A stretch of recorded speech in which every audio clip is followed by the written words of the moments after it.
প্রায় ৩ দশক আগে নির্মিত এই সেতুটি একসময় আঞ্চলিক যোগাযোগের গুরুত্বপূর্ণ মাধ্যম ছিল, কিন্তু এখন পিলার ফেটে যাওয়া, পলেস্তরা খসে পড়া এবং কাঠামো দুর্বল হয়ে পড়ায় এটি হয়ে উঠেছে চরম ঝুঁকিপূর্ণ। প্রতিদিন শত শত নারী, পুরুষ ও শিশু শিক্ষার্থী এই সেতু দিয়ে চলাচল করছে।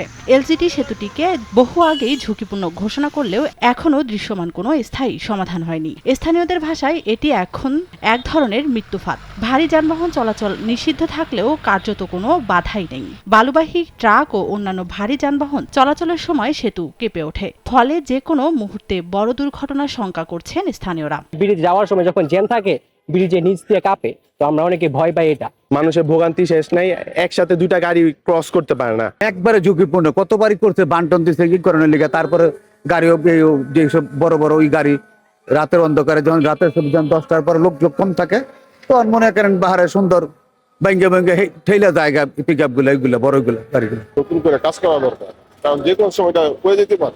দ্রুত এই ব্রিজটা যদি হয়, তাহলে এই রূপগঞ্জ আর ঢাকা যোগাযোগটা আর কি থাকবে। উপজেলা নির্বাহী কর্মকর্তা জানিয়েছেন, নতুন সেতু নির্মাণের পরিকল্পনা রয়েছে এবং দ্রুত কাজ করার চেষ্টা চলছে। এলজিডি প্রতিমন্ত্রী মহোদয়কে রিকোয়েস্ট করেছেন যে ব্রিজটি যাতে পুনর্নির্মাণ করা হয়। আমরা জেলার মিটিংয়ে উপস্থাপন করেছি। আমরা আশা করছি খুব দ্রুততার সাথে, আমরা এটা আশা করছি যে নেক্সট বাজেটে এই ব্রিজটি অনুমোদন দেয়া হবে।